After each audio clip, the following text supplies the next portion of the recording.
राधे। तो मैं आपकी हेमलता कृष्णा ऑफिशियल में और उसका वेलकम है सभी को। राधे राधे, जय श्री कृष्णा। तो कैसे हो? अच्छे होंगे सभी, आशा करते सब अच्छे होंगे। कान्हा जी की कृपा से हम भी बढ़िया हैं, आप सभी की दुआ से। तो बने रहो मेरे हेमा कृष्णा ऑफिशियल चैनल में। तो मैंने ये लेके आई थी, तो आज मैं कुछ चर्चा करने वाली हूँ, कुछ बताने वाली हूँ आप सभी को कृष्ण भक्ति से। तो मैं गई थी वृंदावन अनिरुद्धाचार्य जी की भागवत कथा सुनने। तो माँ भागवत कथा हो रही थी, बांके बिहारी के दर्शन करे हमने। और मतलब मैं दोबारा गई थी, एक बार अपनी भाभी के साथ गई और दोबारा गई मैं अपने पति के साथ, पूरे परिवार के साथ। मतलब बेटी भी गया, बेटा भी गया, मैं भी गई। तो माँ मैंने बांके बिहारी के दर्शन करे, लेकिन दर्शन करके मुझे बहुत रोना आ गया और पति ने मेरे हाथ पकड़ रखा था। तो मैं आपको बता दूं, इनके बारे में बताऊंगी। आप बने रहो मेरे चैनल में, मेरे ब्लॉग में बने रहो। तो इनके भी बारे में बताऊंगी और मैं अपने कान्हा के बारे में बताऊंगी कि जब मैं बांके बिहारी के दर्शन किए तो मुझे बहुत रोना आया। और पता नहीं मुझे रोना क्यों आया, तो मेरी समझ में नहीं आया कि मुझे क्यों रोना आया।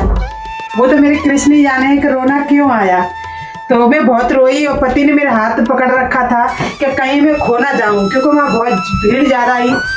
तो मैंने अपने पति का हाथ छोड़ दिया। तो मैं बोली कि संसार का हाथ पकड़ने वाले तो संसार में खो जाए, तो संसार का हाथ पकड़ने वाले और संसार में खो के रह जाएंगे। तो फिर मैंने अपने पति का हाथ छोड़ दिया, मैं आगे बढ़ गई और बांके बिहारी के दर्शन करने लगी और अंदर चली गई सीढ़ियों पे चढ़ के।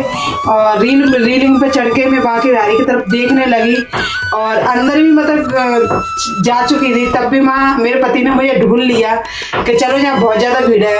तो मैं बस बांके बिहारी के दर्शन करके और सिर्फ रोना आ रहा बहुत ज़्यादा। अभी मुझे रोना आता है, पता नहीं ऐसा क्या नाता है मेरा कृष्ण से, पहले नहीं था।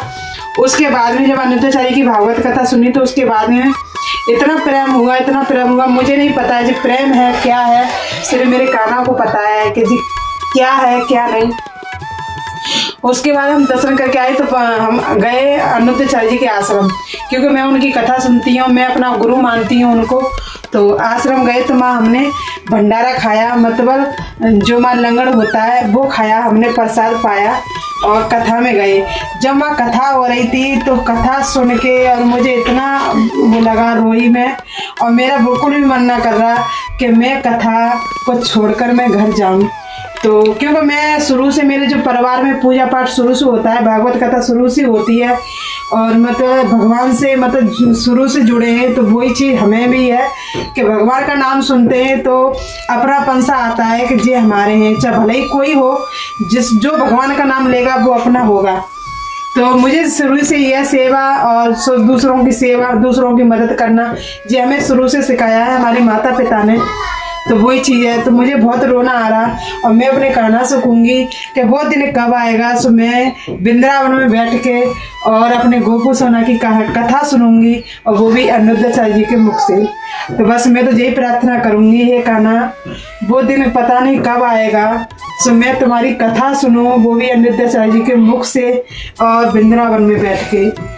वो पता नहीं कब आएगा, क्योंकि जो होगा वो मेरे प्रभु की लीला से होगा, मेरे कान्हा की लीला होगी। क्योंकि हमारा तो बस का कुछ नहीं है, अगर जे चाहें तो मिनट में सब कुछ हो जाए और जे ना चाहें तो कुछ ना हो जाए। तो मेरे कृष्ण की लीला है, पता नहीं इनकी लीला क्या करेंगे क्या नहीं करेंगे, वो तो कृष्ण के ऊपर है। फिर हम मतलब घर आ रहे थे तो माँ भागवती कथा हो रही थी, तो हम ये लेके आए मई से, क्योंकि मई बिक रहे थे। तो इनको मतलब कुछ बोलते हैं, इनको बुद्ध बोलते हैं, क्या बोलते हैं, बुद्ध।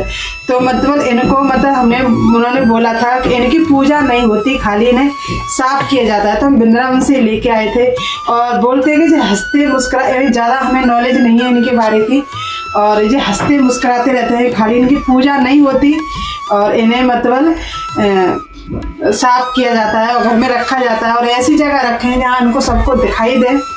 तो हम लेके आए थे वृंदावन से। तो और है ना कान्हा, लेके आए ना, तो हमें बहुत खुशी होती है और बहुत अच्छा लगता है और मन करता है कि कृष्ण के रंग में रंग जाएं। पर कृष्ण ने एक पर्वत दिया है, मुझे सौंपा है, तो उनकी भी सेवा करनी है और उनके साथ साथ अपना कृष्ण का, राधा रानी का चिंतन भी करना है। इनका चिंतन करते करते परमात्मा के धाम जाना है, क्योंकि इस संसार में ना तो कोई रहा है और ना कोई रहेगा। ये तो मेरे प्रभु की लीला है। सो हमें इंसान का तन मिला। नहीं कहते हैं कि बनाने को तो हमें कीड़ा मकोड़ा बना देते मेरे कृष्ण, बनाने को तो कीड़ा मकोड़ा बना देते मेरे कृष्ण, लेकिन मेरे कृष्ण ने इतनी कृपा करी कि हमें इंसान बनाया है ना। एक इंसान ही एक ऐसा है सो वो भगवान का नाम ले सकता है, बाकी कोई जीव नाम नहीं ले सकता भगवान का, न चिंतन कर सकता। अब कुत्ता बिल्ली को ही देख लो, हैं, हाथी घोड़े भैंस बकरी चींटी कीड़ा मकोड़ा, वो किसी का नाम ले सकते हैं? नहीं ले सकते। एक भगवान का ही ऐसा, मानव का ही तन ऐसा है सो भगवान का सेवा सुमरन चिंतन कर सकता है। तो प्लीज मानव का तन मिला है तो इसे ना गंवाएं, सिर्फ भगवान का नाम तो ले, ज्यादा नहीं तो 2 मिनट ही लिया करो, लेकिन भगवान का चिंतन किया करो, शुक्रादा धन्यवाद दिया करो। क्यों कि मेरे गोविंद ने जी मुझे शरीर दिया है और ये शरीर बड़ा अनमोल है। अब मिला है, दोबारा मिलेगा कि नहीं मिलेगा ये तो मेरे कृष्ण को पता है, मिलेगा या नहीं मिलेगा। कहते हैं 84 लाख योनियां हैं, 84 लाख योनियां के बाद तब इंसान का तन मिलता है। तो ये तन बड़ा अनमोल है, ये सांस है बड़ी अनमोल है, ये सांस है बड़ी अनमोल है। अरे सो के बंदा क्या करेगा, एक दिन तो सोना है। और उठ के हरि का चिंतन कर, उठ के हरि का चिंतन कर, सो मेरे कृष्ण मिलेंगे तुम्हें, है ना गोपू सोना, है मेरे कान्हा। तो ये हमारे छोटे से हमारे प्यारे से हमारे गोपू सोना है और हमारे कान्हा। तो मेरे गोपू सोना को राधे राधे जरूर बोलें और कमेंट में जरूर लिखें राधे राधे, क्यों जी, तो कमेंट में जरूर लिखें राधे राधे। और मेरे चैनल में नए हो चैनल को सब्सक्राइब करें, लाइक करें, कमेंट करें, शेयर करें, ताकि मैं अपनी गोपू सोना से सेवा भक्ति की हर रोज वीडियो लाती रहूं। सेवा भक्ति से अपने से जुड़ी और अपने सेवा भक्ति आपसे मैं शेयर करूं और सबको बताऊं कि मतलब कान्हा क्या है, कौन है और वो कैसे है। तो मैं ज़्यादा कुछ नहीं बोलूँगी, जो मैं अनुभव करती हूँ, मैं भाव जो होते हैं मेरे और जो मेरे संग जो लीला की है मेरे गोविंद ने, वो आपको शेयर करूँगी। और बाकी सोने को है तो बाकी कुछ नहीं करूँगी, मतलब बाकी और कुछ नहीं, क्योंकि अच्छा लगता है।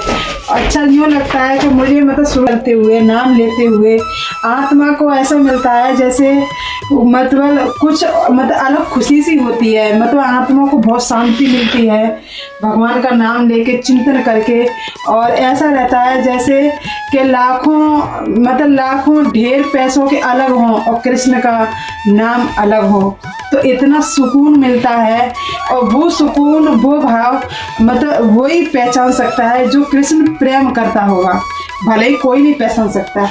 और कृष्ण प्रेम में इतना वो है कि मैं आपको मतलब बोल के नहीं बता सकती, बोल के मैं नहीं बता सकती कि कृष्ण प्रेम इतना है कि हमें सिर्फ महसूस होता है। और कहते हैं कि पैसों से पैसे मिल जाएं तो इतना प्रेम है, तो मुझे नहीं लगता कि पैसों में प्रेम है। पैसों में खुशी है, लेकिन खुशी तो मेरे गोविंद में है। इतना खुशी है कि ऐसा मिलता है कि संसार का पता नहीं कौन सा गहना मिल गया मुझे, तो इतनी खुशी है। और दुनिया पाके धन पाके पैसा पाके खुश होते होंगे, लेकिन पता नहीं वो कैसा खुशी है, कैसा पैसा है। और मैं तो अपने कृष्ण का नाम लेके, राधा रानी का नाम लेके इतनी खुश रहती हूँ और अनुभव होता है कि जैसे मैं दुनिया का सुख पा लिया हो, ऐसा महसूस होता है।